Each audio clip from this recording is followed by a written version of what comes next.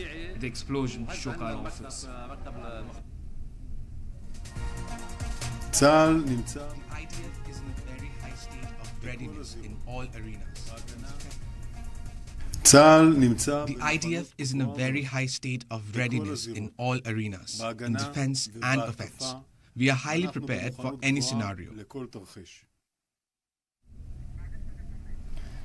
इसी को लेकर ज्यादा बातचीत करते हैं। हमारे साथ इंटरनेशनल अफेयर एक्सपर्ट जुड़ गए हैं, मेजर जनरल राजन कोचर जी। अक्सर इनसे इस मामले को लेकर बातचीत होती है। राजन कोचर जी, आपका बहुत इस्तकबाल है। सलाम टीवी में वक्त देने के लिए बहुत शुक्रिया। सबसे पहला यही सवाल है, लगातार इजरायल और हमास के बीच जंग को लेकर आपसे बातचीत हो रही है, तमाम तर पेशरफ्त देखने को मिल रही थी, लेकिन अब कशीदगी बढ़ती जा रही है। ना सिर्फ गाजा, अब इसकी आंच लेबनान तक पहुंच गई है और हमास के डिप्टी कमांडर का मारा जाना यहाँ पर कितना तशवीश का लायक है?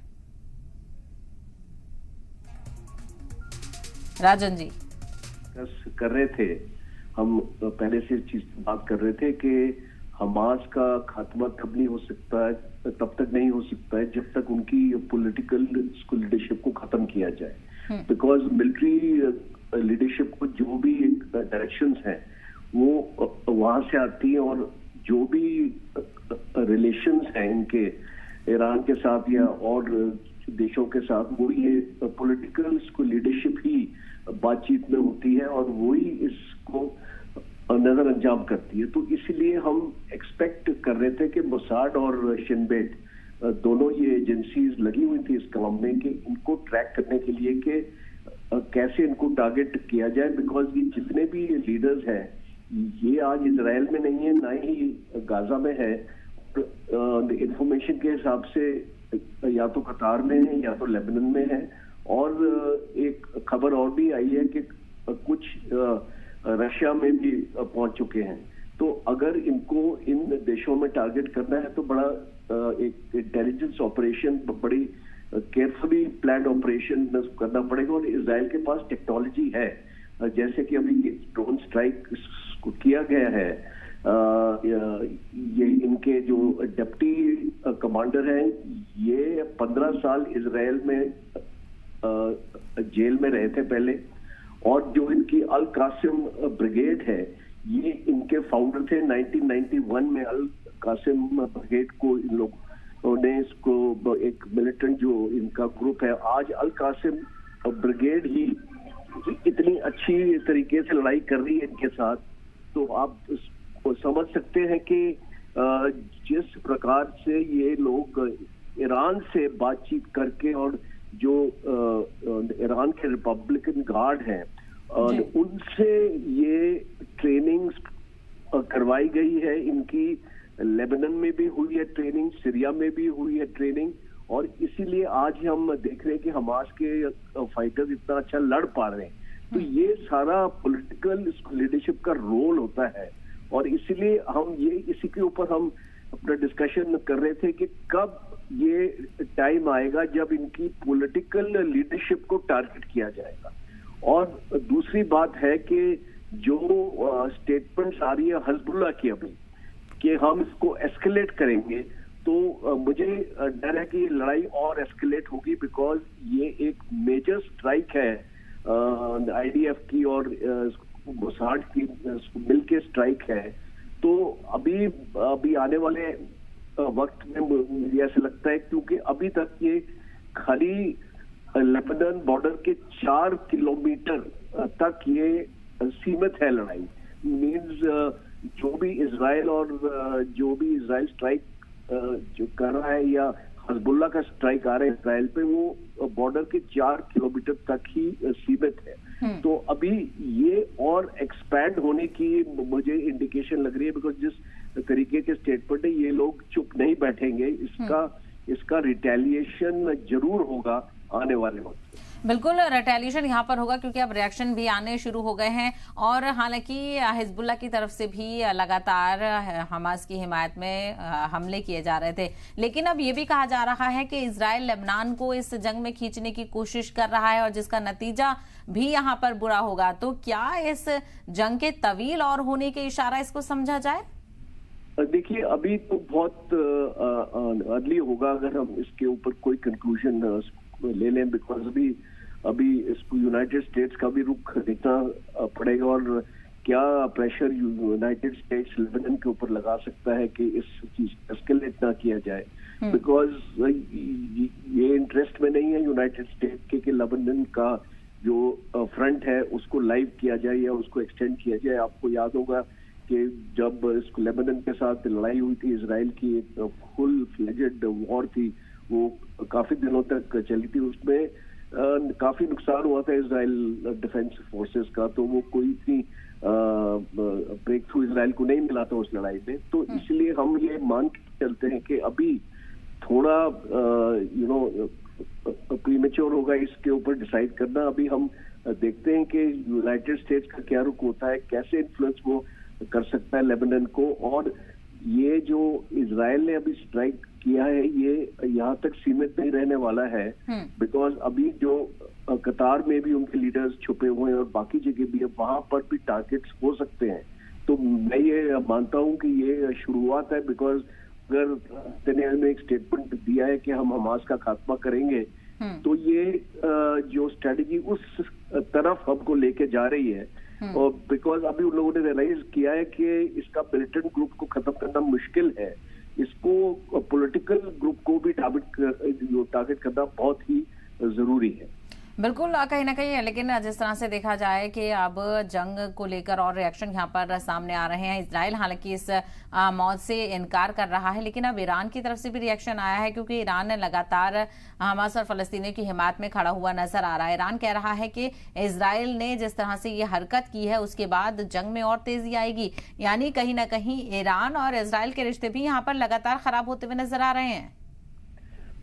बिल्कुल, बिकॉज ईरान और इजराइल के रिश्ते तो पहले से खराब थे। आपको याद होगा जब खोमेनी जब थे 1979 से पहले की बात है, ये एक किया था कि 25 साल में हम इजराइल का नामो निशान मिटा देंगे। तो ये एक पुरानी जो इनकी दुश्मनी है वो, और इनके रिलेशंस में कोई भी सुधार नहीं हुआ है अभी। इसको लड़ाई के टाइम भी डायरेक्ट एक्यूजेशन ईरान के ऊपर हैं।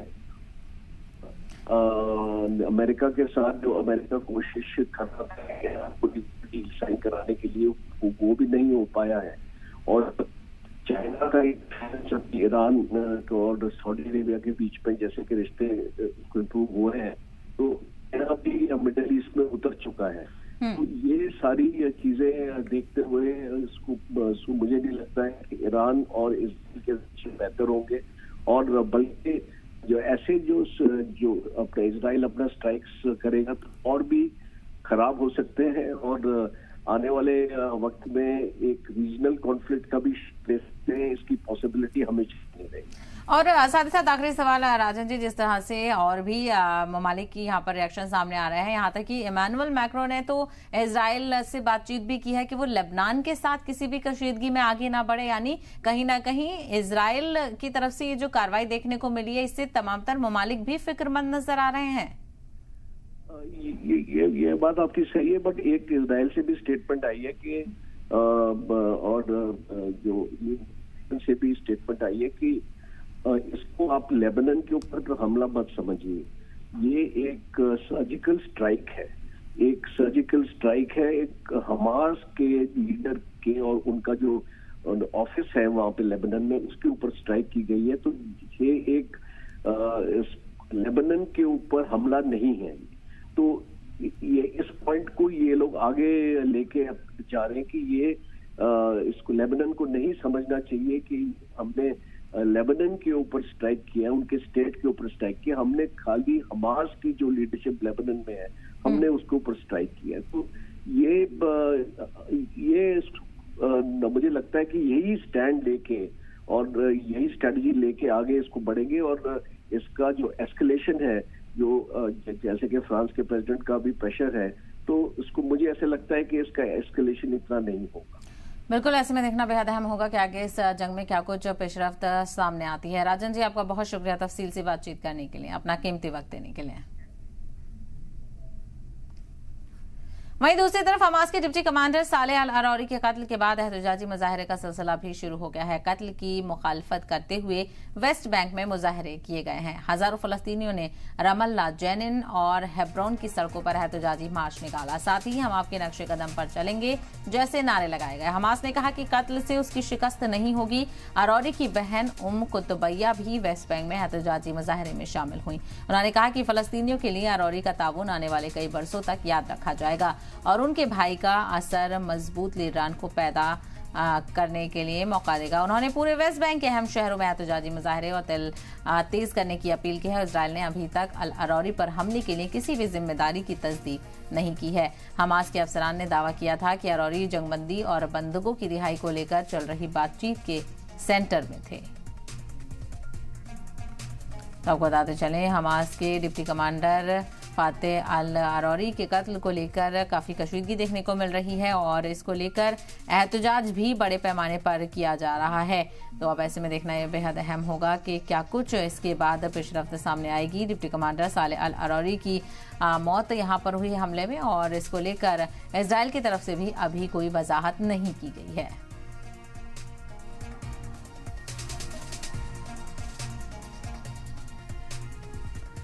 जैसे जैसे सर्दी की शिद्दत में इजाफा होता जा रहा है, गाजा में हजारों पनाह गुज़ीनों के लिए मुसीबत बढ़ती जा रही है। मिस्र की सरहद के पास गाजा पट्टी का रफा एक तंबुओं का शहर बन गया है।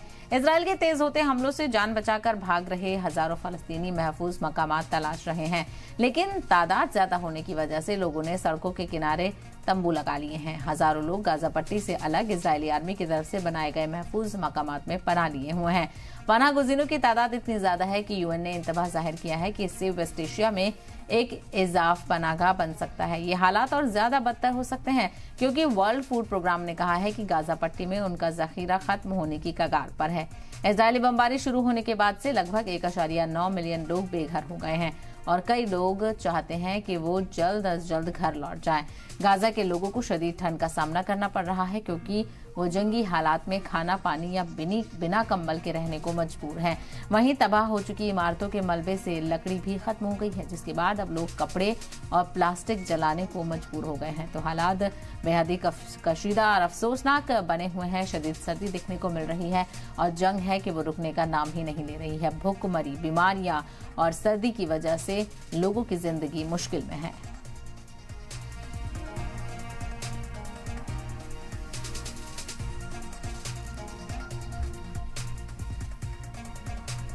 इजराइल हमास की जंग अब जमीन और हवा के साथ साथ समंदर में भी गहरी होती जा रही है। गाजा से लेकर रेड सी तक कशीदगी बढ़ती जा रही है। रेड सी अब नया जंगी मैदान बनता जा रहा है। जैसे जैसे हूथियों के हमले बढ़ रहे हैं, वैसे वैसे समंदर में जंग का खदशा और बढ़ता जा रहा है। यमन के हूथी लड़ाकों ने साउथ रेड सी के रास्ते से इजराइल की तरफ जाने वाले कार्गो जहाजों पर हमला कर दिया। ब्रिटिश समुद्री सिक्योरिटी एजेंसी के मुताबिक बाब अल मंदब बंदरगाह में एक कार्गो जहाज के पास धमाके की खबर मिली। कारोबारी जहाज से 1 से 5 समुद्री मील की दूरी पर 3 धमाके होने की इत्तला मिली। यह जहाज इरिट्रिया और यमन के साहिलों के बीच सफर कर रहा था। लाल सागर के हालात पर यूएन सिक्योरिटी काउंसिल आज मीटिंग कर सकती है। इस दौरान हूथियों ने अमेरिका को भी बड़ा इंतबाह दिया है। रेड सी में 3 हूथी कश्तियों को डुबाने और 10 लोगों के अमवात के बाद हूथी तहरीक के एक लीडर ने कहा है कि अमेरिकी सजा और जवाबी हमलों से नहीं बचेगा।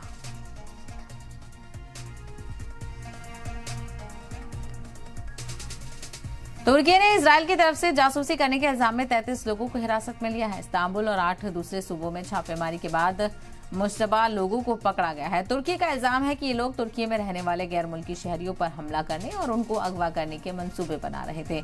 तुर्की के वजीर दफ्तर ने कहा है, एक वीडियो जारी किया है जिसमें दिखाया गया है कि हथियारबंद सिक्योरिटी सर्विस एजेंट दरवाजे तोड़ रहे हैं और मुश्बत लोगों को उनके घरों में हथकड़ी लगा रहे हैं। छापे के दौरान अफसरान को करीब $165,000 की गैर मुल्की रकम भी मिली है। साथ ही कई दस्तावेज और डिजिटल सर्विलांस का सामान भी बरामद किया गया है। उन्होंने कहा कि अभी भी 13 दीगर लोगों की तलाश की जा रही है। माना जाता है कि उनका ताल्लुक इजराइल की मोसाद खुफिया सर्विस से है। दरअसल तुर्की हमास को मुजाहिद आज़ादी की तंजीम मानता है। तुर्की ने इजराइल को इंतबाह दिया था कि अगर इजराइल हमास के लोगों को फलस्तीन के बाहर तुर्की समेत किसी भी इलाके में निशाना बनाता है तो उसे इसके संगीन नतायज भुगतने होंगे। इजराइल के खिलाफ तुर्की में भी एहतजाजी मुजाहरे जारी हैं। इस्तांबुल की सड़कों पर हजारों एहतजाजियों ने मुजाहरा किया और ये इजराइल के खिलाफ तुर्की की सबसे बड़ी एहतजाजी रैलियों में से एक थी।